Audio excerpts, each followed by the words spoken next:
ones you see, the person lives in Danville in a different section of town and owns that property, and probably more than likely keeps it up. What becomes a problem is when they live in Chicago, or they live in Southern Illinois, or they live in Palatine, or they live in Missouri, and they're leasing these properties out. They have no interest whatsoever here. And so those properties become harder and harder to maintain. Those are usually the properties you find that have the grass grown up, garbage in the yards, people breaking into them, squatting in them, leaving their dogs run amok, and when it gets cold, they set fires in them. So those properties are hard to maintain. The other thing that I do think is a problem, and I'm not sure how many of you are aware of this, and I'm watching that clock really close. You just flag me when I'm done, and you want me out of here. The thing that concerns me the most is something they call owner-occupied exemptions. I did pass out for your information, and for those of you that know a lot of people, there's a series of applications or a series of exemptions you can apply for. There's some new ones on for the returning military. But owner-occupied exemption was always told to me and explained to me that you had to live in the house, and you can only live in one house, so you get one owner-occupied exemption. That's not how it's working. The legality of it, they say, is correct, but it may be a problem for you in this area.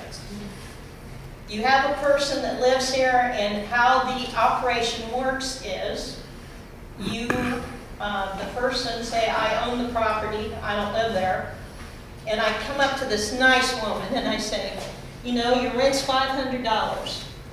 Now, I'm going to offer you a deal. You know what that deal is? I'm going to give you an owner-occupied card. I want you to sign that owner-occupied exemption card. I want you to accept responsibility for payment of taxes on that house. You're never going to live there. You're only going to lease it. So what problem does that give you? What problem does that give you? You got a person in there leasing it, doesn't plan to own it. What happens? They don't care. There's a lot of that going on in the city of Danville. Again, whether it's legal or not, I've issued my complaints. They don't care about my complaints.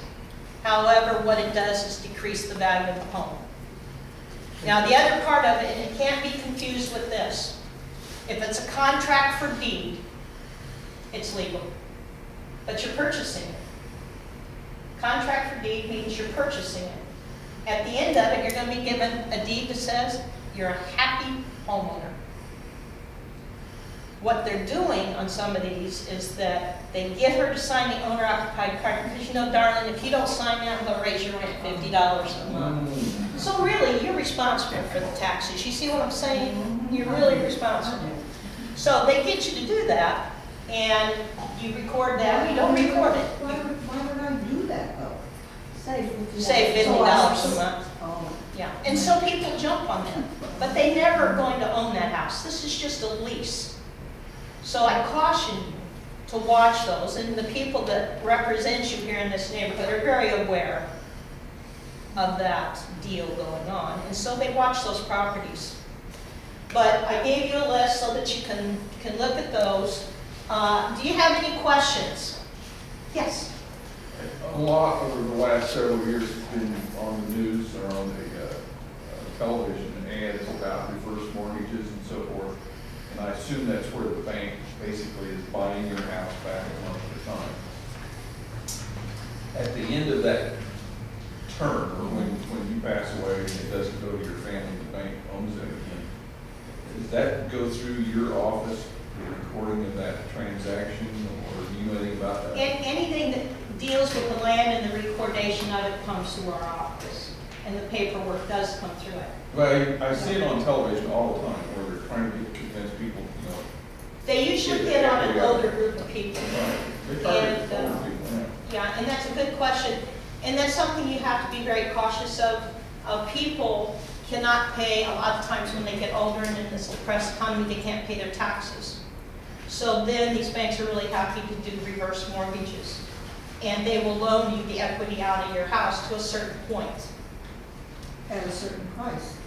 Absolutely. And at that point, then they own the property, is that correct? No, No. no. Until it's What- totally been liquidated, the assets out of the house. But what happens in most cases are, how many of you have heard of old age assistance loan? People that lose their house because they've gone into a nursing home and, they've lost their, they've got more services and they've spent a lot of money and the old age, and this guy is the